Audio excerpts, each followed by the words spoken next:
అందరికీ నమస్తే. నేను మీ Bhargavi. Welcome back to Amma Chethi Vanta. ఈరోజు వీడియోలో ఒక క్విక్, ఫ్లేవర్ఫుల్ అండ్ న్యూట్రిషియస్ డిష్ని తయారు చేయబోతున్నాను. అదే vegetable rice bath. Rice, vegetables ఇంకా స్పైసెస్తో తయారు చేయబోయే ఈ డిష్ హెల్దీ మాత్రమే కాదు, డెలిషియస్గా కూడా ఉంటుంది. ఇంట్లో అందరూ ఉన్నప్పుడు లంచ్లోకి ఏదైనా స్పెషల్ రైస్ వెరైటీ చేయాలి, అది కూడా త్వరగా చేసుకోవాలి అని అనుకుంటే ఈ రెసిపీని ట్రై చేయండి. ఇక వేరే ఏ గ్రేవీ రెసిపీస్ అవసరం లేకుండా జస్ట్ రైతాని తయారు చేసుకుని సర్వ్ చేసుకుంటే సరిపోతుంది. ఈ రెసిపీని నేను ఆశీర్వాద్ హోల్ స్పైసెస్తో తయారు చేస్తున్నాను for good quality and authenticity. మరి కాస్త ఆలస్యం చేయకుండా ఈ టేస్టీ వెజిటబుల్ రైస్ బాత్ని ఎలా తయారు చేసుకోవాలో క్విక్గా చూసేద్దాం. ముందుగా ఈ రెసిపీ తయారు చేసుకోవడానికి 1.5 గ్లాస్ దాకా బాస్మతి రైస్ని తీసుకున్నాను. బాస్మతి రైస్ని బౌల్లోకి వేసుకుని 2 సార్లు బాగా కడిగేసేసి మళ్ళీ నీళ్లు పోసి 15 లేదా 20 నిమిషాల పాటు ఈ బియ్యాన్ని నానబెట్టుకోవాలి. ఈ బియ్యం నానేలోపు నెక్స్ట్ ప్రాసెస్ ఏంటో చూద్దాము. ఇప్పుడు ఒక ప్రెషర్ కుక్కర్ని స్టవ్ మీద పెట్టుకుని అందులోకి 2 టేబుల్ స్పూన్ల దాకా ఆయిల్ వేసుకోండి. అలాగే 2 లేదా 3 టేబుల్ స్పూన్ల దాకా నెయ్యి కూడా వేసుకోండి. నెయ్యి కరిగి హీట్ అయిన తర్వాత ఇందులోకి ఆశీర్వాద్ హోల్ స్పైసెస్ని యాడ్ చేసుకుందాం. 1 టీ స్పూన్ దాకా మిరియాలు, 4 నుంచి 5 లవంగ మొగ్గలు, 3 లేదా 4 యాలుక్కాయలు, 1 టీ స్పూన్ దాకా జీలకర్ర. వీటిని వేసి సన్నటి సెగ మీద దోరగా వేయించండి. ఈ ఆశీర్వాద్ మిరియాలు, లవంగ మొగ్గలు, జీలకర్ర, యాలుక్కాయలు ఇవి కేవలం స్పైసెస్ మాత్రమే కాదు, ఇవి మనం చేసే డిష్కి మంచి ఫ్లేవర్ని కూడా ఇస్తాయి. ఎందుకంటే ఆశీర్వాద్ హోల్ స్పైసెస్లో నాణ్యమైన ఎంచుకోబడిన దినుసులు ఉంటాయి.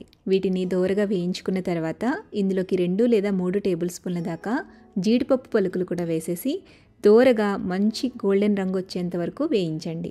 ఆ తర్వాత ఒక పెద్ద ఉల్లిపాయని సన్నగా తరిగి ఇందులో వేసుకుని ఆయిల్లో ఫ్రై చేసుకోవాలి. ఉల్లిపాయలు బాగా వేగిన తర్వాత ఇందులోకి వెజిటబుల్స్ని ఒక్కొక్కటిగా వేసుకోండి. 1/2 కప్పు దాకా ఇలా మీడియం సైజులో కట్ చేసుకున్న ఫ్రెంచ్ బీన్స్, 1/2 కప్పు దాకా క్యారెట్ ముక్కలు, 1/2 కప్పు దాకా బంగాళదుంప ముక్కలు, అలాగే 1/2 కప్పు దాకా పచ్చి బఠానీ కూడా వేసుకుని వెజిటబుల్స్ని కొంచెం ఉప్పు వేసి ఆయిల్లో మగ్గించండి. మూత పెట్టుకుని మగ్గించుకోండి.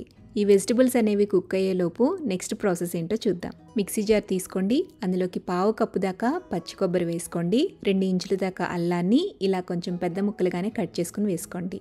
2 టేబుల్ స్పూన్ల దాకా తొక్కవలుచుకున్న వెల్లుల్లిపాయలను కూడా వేసుకోవాలి. అలాగే కారానికి తగ్గట్టుగా 4 నుంచి 6 దాకా పచ్చిమిర్చిని ఇలా మధ్యలోకి తుంచి వేసుకోండి. ఇందులోనే శుభ్రం చేసుకున్న 1 కప్పు దాకా పుదీనా ఆకులు, 2 కప్పుల దాకా కొత్తిమీర ఆకులు కూడా వేసేసి వీటన్నిటిని మెత్తగా గ్రైండ్ చేసుకోవాలి. నీళ్ళు అనేవి అస్సలు వేయకుండా ఫైన్ పేస్ట్లా గ్రైండ్ చేసుకోండి. ఇలా గ్రైండ్ చేసుకున్న పేస్ట్ని మనం వెజిటబుల్స్లోకి యాడ్ చేసుకోవాలి. కూరగాయ ముక్కలు అనేవి ఇలా హాఫ్ కుక్ అవ్వాలండి. 50% కుక్ అయితే సరిపోతుంది. ఆ తర్వాత మనం గ్రైండ్ చేసుకున్న పేస్ట్ మొత్తాన్ని కూడా ఇందులో వేసేసేయండి. ఆయిల్లో పచ్చివాసన పోయేంత వరకు బాగా వేయించాలి. మూత పెట్టుకుంటూ మగ్గించుకోండి. నూనె సపరేట్ అయ్యేంత వరకు కూడా ఫ్రై చేయండి. ఇలా చక్కగా వేగి ఆయిల్ సపరేట్ అవుతున్నప్పుడు ఇందులోకి 1 టీ స్పూన్ దాకా ధనియాల పొడి కూడా వేసేసుకుని బాగా కలిపేసేయండి.